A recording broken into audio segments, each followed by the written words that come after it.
Valeria Afanador, finalmente el dictamen de medicina legal se conoció, lo dio a conocer la propia fiscalía a los padres y al abogado. Dice que la niña murió ahogada en el río que queda prácticamente pegado al colegio, y que su cuerpo solo recorrió 200 metros en estos 18 días en los que estuvo desaparecida. Después de este dictamen de medicina legal quedan muchísimos interrogantes.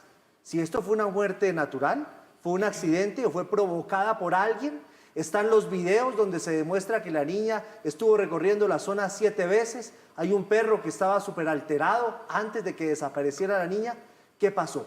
El reto queda para la fiscalía, porque la sociedad colombiana le exige a la fiscalía que llegue hasta el fondo si hay un responsable de lo que pasó con Valeria Afanador. Muy difícil y muchísimos interrogantes después de escuchar a la fiscalía y al abogado. Sí, no, realmente es muy curioso lo que está pasando con este caso, porque creo que todos pensábamos que una vez se conociera ese dictamen de medicina legal, se iban a resolver muchas dudas y entonces se iba a ir como clarificando una historia que desde el comienzo pues ha sido muy compleja y muy enredada, y aquí quedan demasiados interrogantes abiertos. Insiste tanto el papá de Valeria como el abogado en decir que esto no fue un accidente, por tanto la investigación va a continuar, y entra también a jugar entonces un papel protagónico y que no sabemos en qué va a terminar el colegio, porque el abogado también está siendo claro en que aquí habría habido incumplimientos, irregularidades, cosas que no estaban bajo las normas establecidas por parte del colegio. Pues es que sí, Mauricio, si la norma indica que tiene que haber 50 metros de distancia entre el colegio y el río, y prácticamente el río está metido en el colegio, ahí hay un incumplimiento. Claro, ya el río se volvió un peligro para todos los niños, no solo para Valeria, es para un todos. peligro, y por eso es que el abogado dice que ese colegio tiene que cerrarse ya. Y yo creo que las autoridades tienen que tener eso en cuenta. Es verdad, si el río está metido dentro del serio. colegio, pues imagínese un papá que manda a los niños a ese colegio, puede pasar lo mismo. Sí, uno no se explica en realidad si la norma establece que debe haber esa distancia y no la está cumpliendo el colegio, pues cómo es posible que el colegio haya estado funcionando hasta el día de hoy. Pero aparte de no explicarse cómo funciona el colegio bajo esas circunstancias, tampoco queda claro qué puede pensar uno sobre las causas de la muerte de Valeria. Pensábamos, como decía Paula, que primero, el viernes, cuando apareciera el cuerpo, lamentablemente el cadáver no apareció viva, se iba a saber exactamente qué había pasado. Y segundo, no se supo el viernes, pues pensábamos cuando medicina legal, de su dictamen, pues se va a saber qué fue lo que pasó. Ni lo uno ni lo otro, es decir, sigue sin aclararse exactamente qué sucedió. Primera pregunta, ¿fue accidental? ¿No fue accidental? Parecería, por la manera como aparece el cuerpo, sin indicios de violencia, sin ruptura de la ropa, sin cuestiones de moretones y hematomas y demás, que por lo menos el hallazgo del cuerpo sugeriría que se trató de un accidente. En el otro lado, esto es una balanza, ¿no? En un lado, eso es lo que parecería. En el otro lado, a la niña no le gustaba estar caminando sola, no le gustaba alejarse de los sitios conocidos, no le gustaba el agua.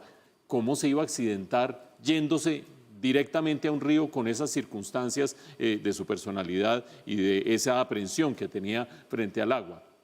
Segundo punto, no está claro a estas alturas si estuvo los 18 días bajo el agua o si tardíamente fue puesta bajo el agua. Ese es un punto clave que por supuesto no lo va a terminar de resolver medicina legal, porque medicina legal lo que hace es resolver las causas de la muerte, pero todavía no necesariamente estuvo 18, 17, 16 o un día bajo el agua, que sería un elemento clave para saber qué sucedió en esos 18 días. Y eso por el momento no se sabe, pero la ciencia lo puede determinar, la fiscalía lo puede determinar. Ahí hay un punto adicional para encontrar.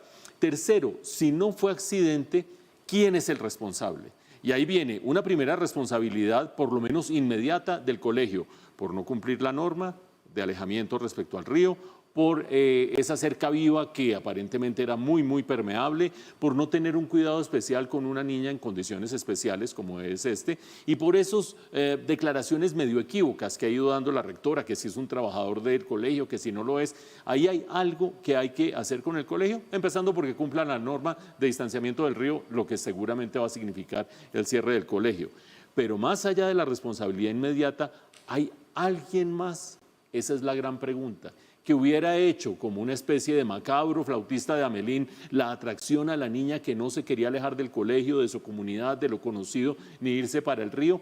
Esa pregunta sigue sin resolver en un misterio que lamentablemente no se ha podido responder con los hallazgos de los últimos días. Esperemos que la Fiscalía avance, Mauro, porque Ojalá. es que la verdad, que una niña muera ahogada en el río, que está metida en qué cantidad de irregularidades, empezando por las del colegio, que si está pegado al río, pues ese colegio no debería estar funcionando. La cerca ¿Quién también, vigila que esos estaba abierta. colegios?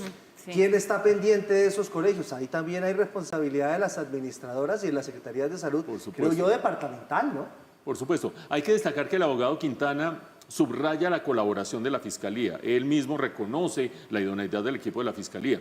A uno, viendo los toros desde la barrera, le parece que no tener certeza de cuánto tiempo duró el cuerpo en el agua. Y si duró mucho tiempo en el agua, ¿cómo es que los múltiples búsquedas no la habían encontrado y cómo fue que Hay algo apenas se raro. desplazó 200 metros? Ahí parecería que hay algo en la investigación que no está cuadrando. Sí, Sí. y la verdad, sí, se agradece que la Fiscalía, pues que ese es su deber. Sí, Claro. de acuerdo. Y el abogado tiene que estar bien con la Fiscalía. Sí, el abogado tiene que estar claro, pero es que ese es su deber. De Esto no acuerdo. está pidiéndole un favor a la Fiscalía, esa es una obligación de la Fiscalía y yo creo que el país sí está en la obligación, la Fiscalía está en la obligación de cumplirle al país con esto y estamos seguros que así va a ser. Seguimos al pie de este caso porque tiene que haber una respuesta y tiene que determinarse realmente qué fue lo que pasó.